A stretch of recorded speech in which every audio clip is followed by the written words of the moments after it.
IEPFA corporate कार्य मंत्रालय भारत सरकार द्वारा प्रायोजित कार्यक्रम आजादी का अमृत महोत्सव के अंतर्गत विशेष वार्ता श्रृंखला। श्रोताओं, अभी आप सुन रहे थे ये प्रायोजित कार्यक्रम। हम आकाशवाणी के खंडवा केंद्र से बोल रहे हैं। श्रोताओं, आज राष्ट्रीय युवा दिवस है। इसे 12 जनवरी को स्वामी विवेकानंद जी के जन्म दिवस पर प्रति वर्ष मनाया जाता है। श्रोताओं, हम आपसे यहाँ इस अवसर पर एक प्रसंग को साझा करने जा रहे हैं। कोलकाता से मुंबई जाने वाली ट्रेन से 1893 में स्वामी विवेकानंद खंडवा आए। वे यहाँ करीब 18 दिन रहे। यहाँ नगर पालिका के तत्कालीन प्रेसिडेंट बाबू हरिदास चटर्जी के यहाँ मेहमान रहे। इस दौरान उन्होंने खंडवा के मैसोनिक लॉज में उद्बोधन भी दिया। स्वामी विवेकानंद ने यहाँ लकड़ी के जिस पलंग पर आराम किया और जिस अलमारी में सामान रखा, वह चटर्जी परिवार ने 1980 में लाल चौकी रोड निवासी डॉक्टर U.G. राठौर को दे दिए। राठौर परिवार ने इसे विरासत समझकर आज भी अपने पास संजो कर रखा है। तो आइए श्रोताओं, अब सुने राष्ट्रीय युवा दिवस के अवसर पर विशेष वार्ता। वार्ताकार हैं शासकीय स्नातकोत्तर कन्या महाविद्यालय खंडवा के कंप्यूटर और गणित विभाग के विभागाध्यक्ष डॉक्टर राजेश कुमार परमार। सुने ये वार्ता। युवाओं और श्रोताओं, जैसा कि आप जानते हैं, आज 12 जनवरी है और 12 जनवरी का यह दिवस राष्ट्रीय युवा दिवस के रूप में मनाया जाता है। मैं आपको इसकी भूमिका बताते हुए गर्व महसूस करता हूं कि 1984 में प्रथम बार संयुक्त राष्ट्र संघ ने 1984 के वर्ष को एक अंतर्राष्ट्रीय युवा वर्ष के रूप में घोषित किया था। 12 जनवरी हमारे देश के महान पुरुष स्वामी विवेकानंद जी का जन्म दिवस भी है।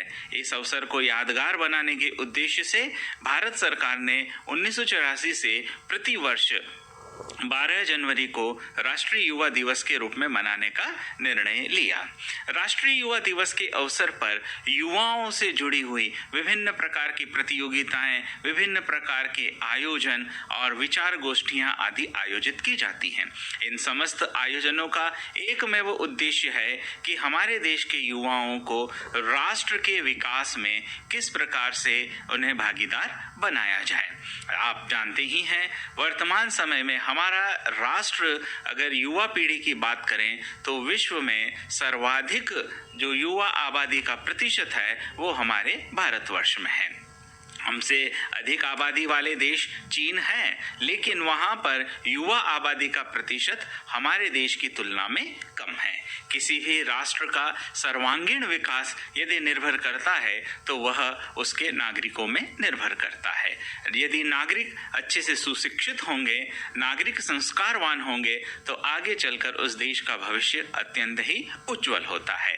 हमारे देश के युवा न केवल हमारे लिए अपितु इस पूरे विश्व के लिए एक अलग रास्ता दिखाने की बात करते हैं। आज का युग टेक्नोलॉजी का युग है, तकनीकी का युग है।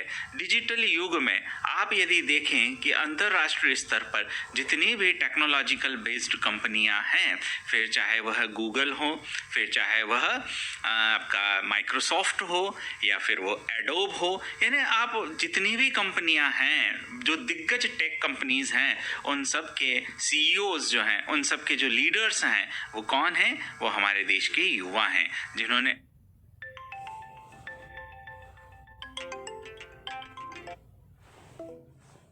अपनी प्रारंभिक शिक्षा दीक्षा भारत देश में प्राप्त की और अपनी योग्यता के बलबूते पर आज वह माइक्रोसॉफ्ट और गूगल जैसी कंपनियों का एक सफल संचालन कर रहे हैं।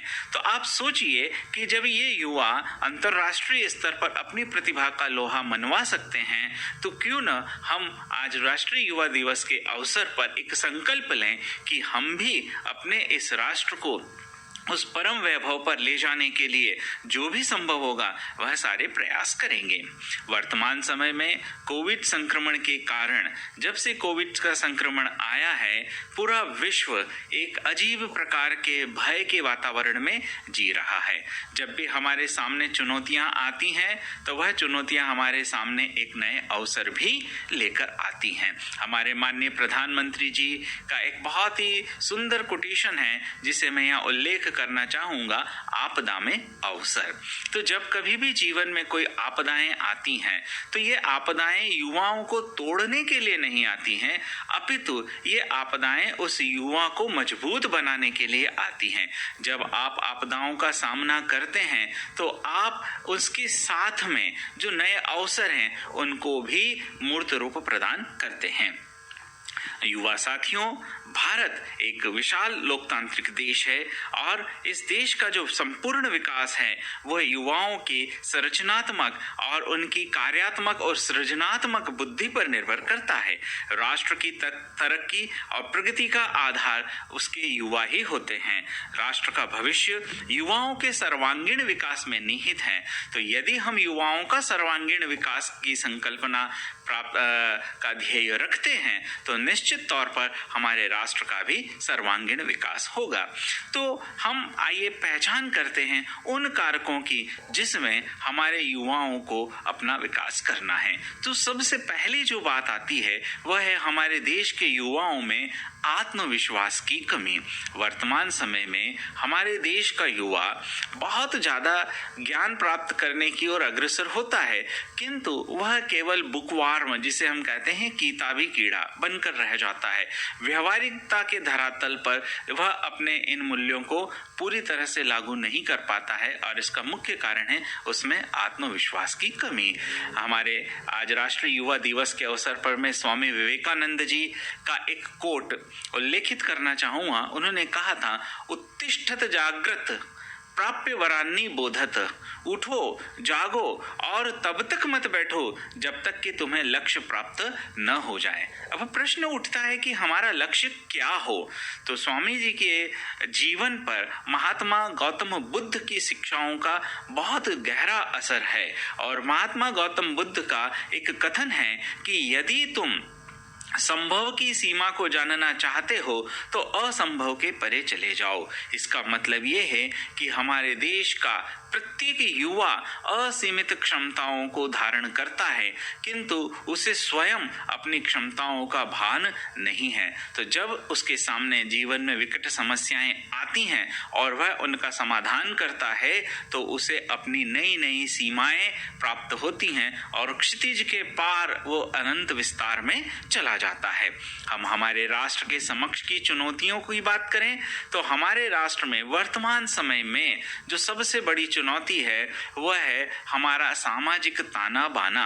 हमारे देश में जिस प्रकार से विदेशी ताकतें, फिर चाहे वह पड़ोसी देशों से प्रायोजित हों या अन्य आतंकवादी समूहों से प्रायोजित हो, वे इस देश के सामाजिक ताने बाने को छिन्न भिन्न करने के लिए अपने नए नए हथकंडे अपनाते हैं और हमारे देश में विघटन के बीज रोपण करते हैं। हमारे देश के युवाओं को राष्ट्रीय युवा दिवस के अवसर पर इस बात की शपथ लेनी चाहिए कि वे ऐसे किसी भी विचारधारा या ऐसे किसी भी वैचारिक समूह से अपना कोई नाता नहीं रखेंगे जो हमारे देश के सामाजिक ताने बाने को, हमारे देश के बुनियादी ढांचे को विध्वंस करने का प्रयास करते हैं।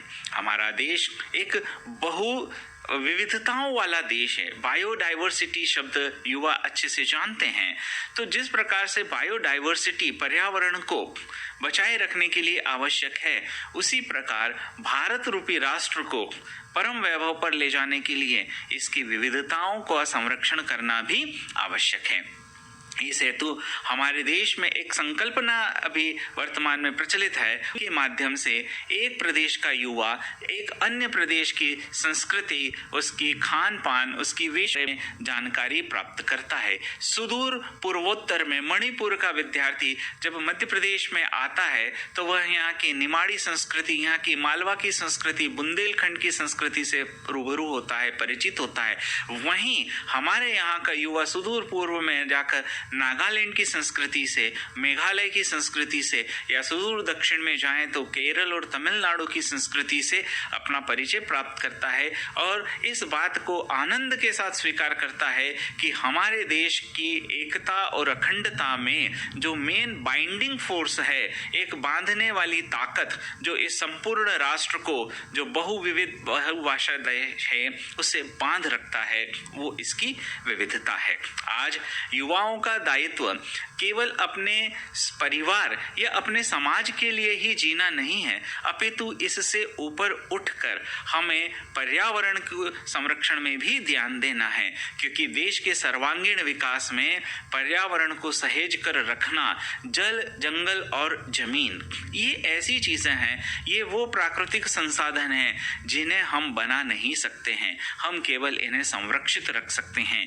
यदि हमने एक बार इन्हें डिटीरियोरेट कर दिया, अगर हमने एक बार इन्हें विकृत कर दिया, तो वापस से इन्हें मूल स्वरूप में लाने में हमें पीढ़ियां लग जाएगी। इसलिए हमें हमारे जल, जंगल और जमीन को बचाना है और हमारे देश के वो मूल निवासी जो सदियों से यहाँ रहते आए हैं, हमें उन्हें इस बात के लिए प्रेरित करना है कि वे अपने संस्कृति, अपने रीति रिवाज आदि का अक्षरशः पालन करते हुए भी इस देश के पर्यावरण को सहेज कर रखें।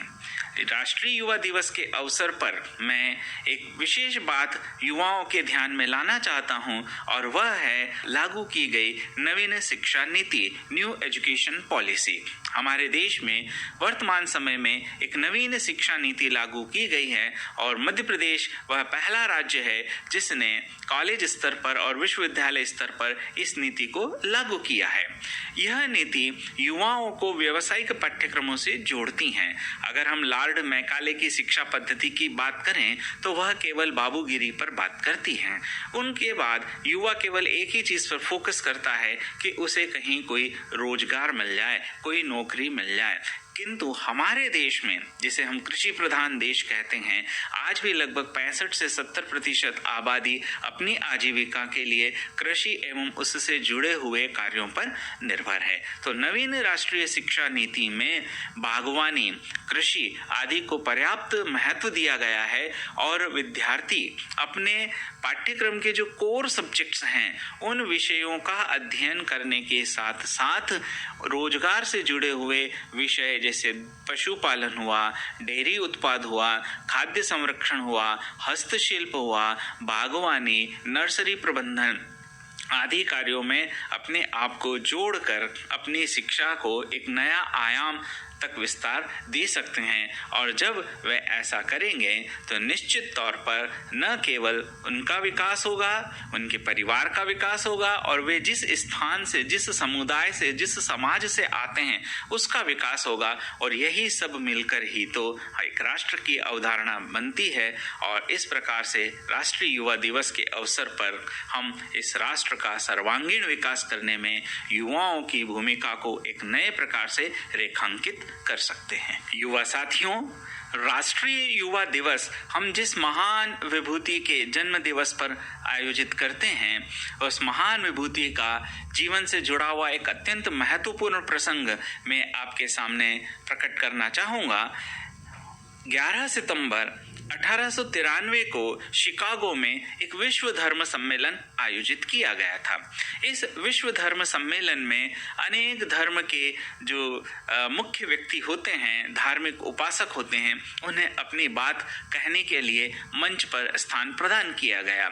यह एक संयोग की बात कहें या दुर्योग की बात कहें कि हमारे स्वामी जी को सबसे अंत में बोलने का अवसर दिया गया। अब जैसे ही स्वामी जी ने अपना भाषण प्रारंभ किया तो वहां उन्होंने एक सेंटेंस, एक वाक्य से अपनी शुरुआत की और वह वाक्य था, मेरे अमेरिकी भाइयों और बहनों, ब्रदर्स एंड सिस्टर्स। तो ये जो वसुधैव कुटुंबकम की जो अवधारणा है, जो भारतीय संस्कृति का कहना चाहिए एक कोर मूल्य है, इसके माध्यम से जब स्वामी जी ने अपना भाषण वहां पर प्रारंभ किया तो पूरा हॉल पूर्णतः कटिबद्ध होंगे। धन्यवाद। श्रोताओं, राष्ट्रीय युवा दिवस के अवसर पर अभी आप सुन रहे थे विशेष वार्ता। वार्ताकार थे शासकीय स्नातकोत्तर कन्या महाविद्यालय खंडवा के कंप्यूटर और गणित विभाग के विभागाध्यक्ष डॉक्टर राजेश कुमार परमार। और अब श्रोताओं, कोविड-19 हेल्थ बुलेटिन आज का। आज शाम 4 बजे तक जिले में 24 घंटे में कोरोना संक्रमित एक्टिव